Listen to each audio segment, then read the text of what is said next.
Hermana, muchas gracias por concedernos esta entrevista para Aleteia y El Observador. Gracias a ustedes. Hermana, ¿cuál es su nombre y de dónde es usted? Me llamo María de Guadalupe, soy argentina y pertenezco a la familia religiosa del Verbo Encarnado, que es una congregación fundada en Argentina, una congregación misionera. Bueno, yo estuve unos años en Belén, ahí estudié la lengua árabe junto a las otras hermanas. Después pasé a Egipto, ¿no? Allí estuve 12 años en Egipto. Y 12 años de mucho trabajo, intenso trabajo apostólico, incluso me tocó el cargo de provincial. Estuve viajando mucho, ¿no? Y, en Túnez, en Jordania, bueno, Siria, Irak, el mismo Israel, Palestina, bueno, Egipto, ahí se desarrolló mucho la misión. Es decir, realmente mucha actividad, una misión intensa, hermosísimos años de misión. Luego de esos 12 años y cuando terminé mi cargo, realmente estaba cansada e incluso hasta se había resentido mi salud. Es por eso que mis superiores me ofrecen que yo elija un lugar tranquilo para ir a descansar un par de años. Es así que yo elegí Siria, lo elegí yo. Pero siempre lo cuento para que, primero para que se entienda lo que era Siria antes, ¿no? Como para elegirlo como un lugar para descansar. En segundo lugar, para que se vea cómo Dios nos lleva por caminos que uno no espera. Y bueno, yo iba a Siria buscando descanso y fueron poquitos meses que más y se desató esta guerra y persecución terrible que dura hasta el día de hoy. Y he vivido estos años feliz. Ciertamente no encontré lo que iba a buscar, que era descanso.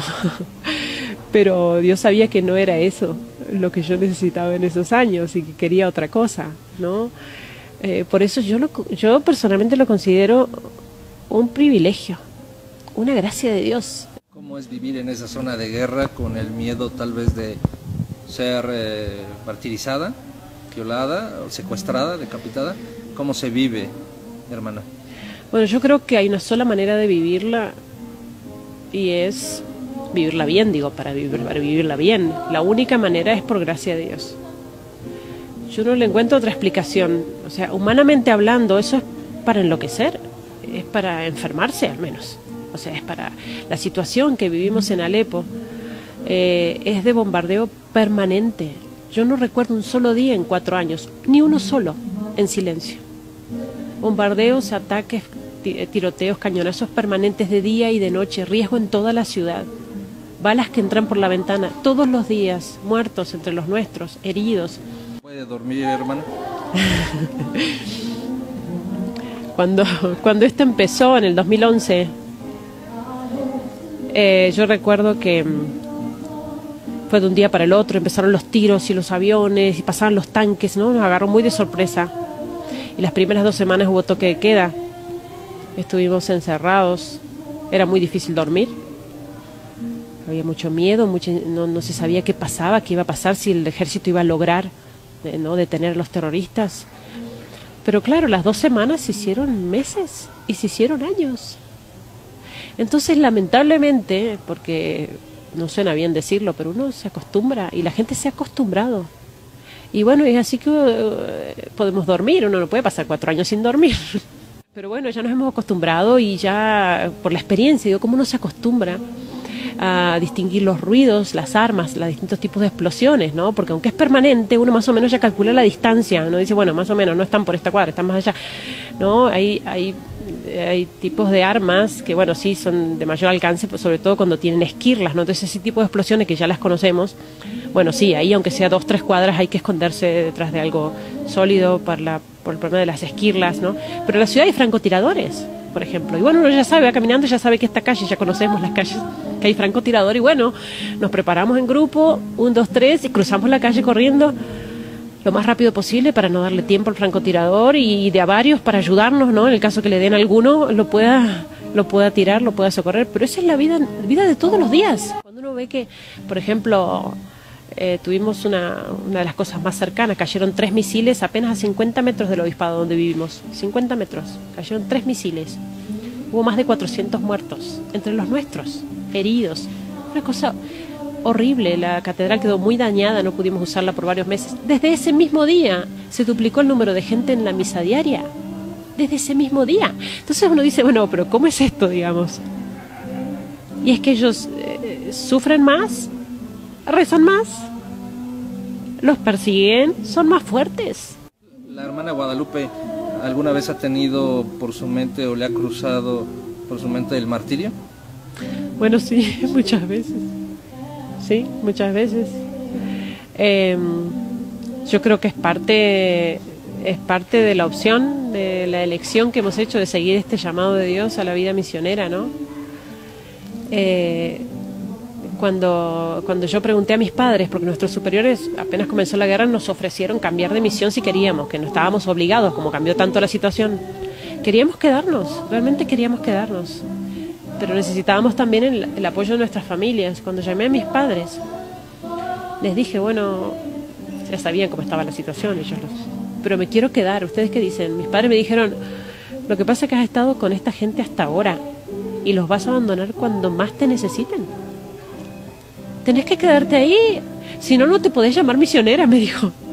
Aun cuando eso signifique dar la vida.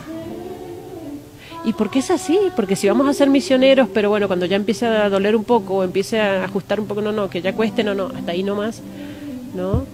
Y es por eso que, bueno, uno lo considera ciertamente como una posibilidad, que Dios nos dé la gracia de mantenernos firmes si llega ese momento. Hermana, ¿qué necesitan los cristianos en Siria? Bueno, los cristianos están pasando carencias de todo tipo, ¿no? La persecución es terrible y van dejando sus casas, abandonando sus pueblos, su propia tierra. Están pasando necesidades extremas. En Alepo mismo es tanta la cantidad de refugiados, de gente que ha copado las escuelas, las universidades, conventos, iglesias, mezquitas. La gente durmiendo en la calle, tenemos temperaturas bajo cero. Normalmente en invierno, en esas semanas de mucho frío, mueren niños de frío, solo por el frío. Y es por hablar de un ejemplo, ¿no? Pero no tenemos electricidad. La electricidad viene 2 horas por día cuando llega. Agua una vez por semana, apenas unas horas. Y Alepo sufrió, sobre todo al principio, 1 año y medio casi de asedio. Fue sitiada la ciudad, con lo cual se cerraron todas las rutas de acceso a la ciudad y estuvo sin insumos. Una ciudad de 5 millones de habitantes. Se acabó la comida, obviamente. Entonces, bueno, arroz, enlatados, fideos. La cantidad de gente que ha perdido sus casas, sin hablar de la persecución misma, ¿no? Las decapitaciones, los secuestros. Tenemos muchísimos testimonios de cristianos, incluso de nuestra parroquia, que han sido secuestrados, obligados con ametralladora aquí a renegar de Jesucristo, ¿no? De su fe. Y aún así, cuando ellos están necesitando tanto, que podrían hacer una lista así, ¿no? De cosas que necesitan. Cuando uno sale de allá, ellos dicen, pídanle al mundo que rece. Es eso lo que piden. Pídanle al mundo que rece. Lamentablemente, esto está pasando desde hace años y el mundo no lo sabe. El mundo no lo sabe. O sea, tiene que salir la foto de un niño para que la gente empiece a decir, hay guerra, ¿por qué? ¿De dónde sale? Estamos en el siglo XXI. Que mandamos un mensajito de WhatsApp aquí y llega a la China en un segundo. Y puede ser que el mundo no sepa lo que está pasando.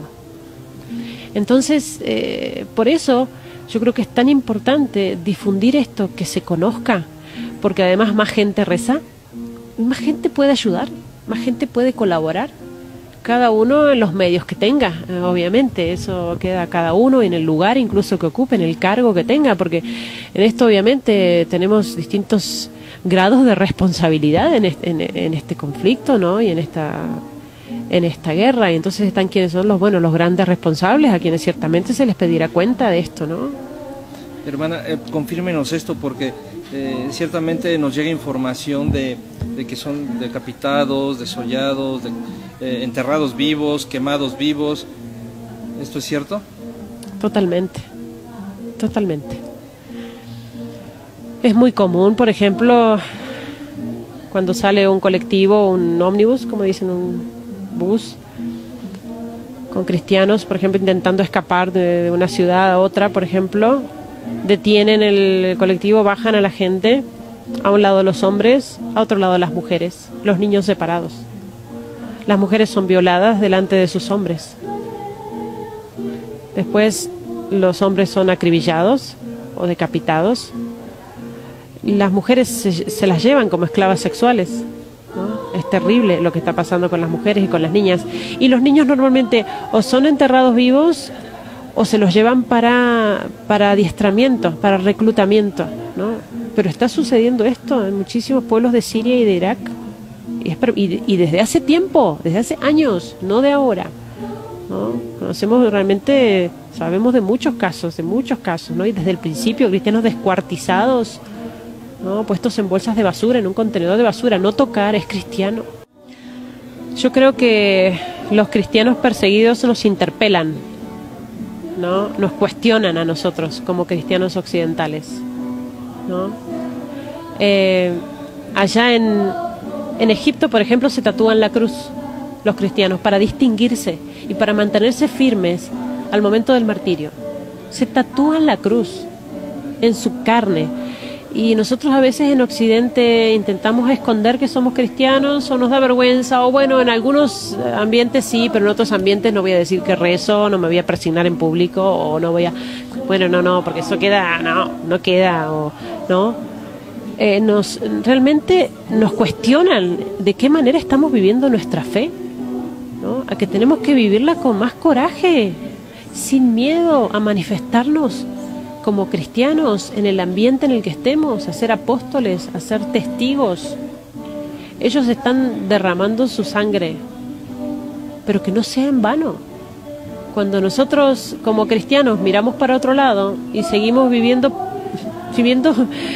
preocupados por las cosas materiales y qué como hoy y qué me voy a poner y en qué coche voy a andar, cuando en realidad lo importante no está ahí, ¿no? Estos cristianos nos señalan, yo creo, nos señalan el cielo. Nos señalan el cielo. Ojo, que están muy, ¿no?, mirando para abajo. Es allá. Ellos nos señalan eso, que está allá arriba lo importante y que hay que prepararse para eso. Y que la única lucha es contra el pecado. Y el único miedo que tenemos que tener es perder la gracia de Dios por el pecado.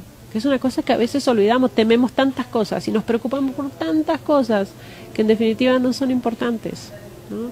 Por eso yo creo que el mensaje de los cristianos perseguidos es muy fuerte, y por eso digo que están provocando milagros entre los cristianos de Occidente, provocando milagros de fe, ¿no? De gente que reaviva su fe, de gente que se convierte.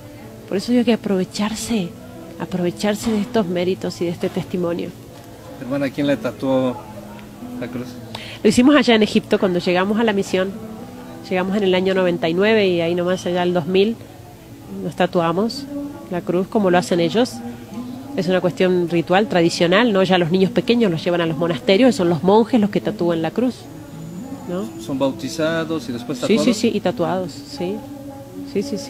Es impresionante, ¿no? Porque, por ejemplo, en Egipto, donde también el cristianismo es minoría, uno, por ejemplo, va en el transporte público, ¿no? Vamos todos hacinados, amontonados en un colectivo o en el tranvía y bueno, y agarrados, y uno hace así.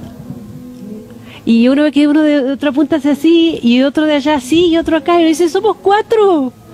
En este tranvía somos 4 cristianos. Es un montón, ¿no? Y el sentido es justamente también decir, bueno, si al momento de tener que entregar la vida por Jesucristo estuviera tentada de decir, bueno, por miedo, no, pero en realidad yo no, lo llevo en la carne, que soy cristiano. También es un compromiso. Por supuesto, es un compromiso de vivir fieles a Jesucristo y de ser realmente testigos. Coherencia. Testigos, claro, realmente somos cristianos. Por eso no podemos llamarnos cristianos si no estamos dispuestos a vivir así. Y ojo que no es que en Occidente se viva... Bueno, México sufrió una gran persecución, ¿no? Y es debido a esa gran persecución que sufrió y a los mártires que tiene, que hoy tienen un país católico como es México, ¿no? Pero realmente esto nos tiene que ayudar a despertar en nuestra fe. Nosotros en nuestros países occidentales no es que tenemos persecución cruenta, que nos van a... pero hay persecución también, hay discriminación, aislamiento.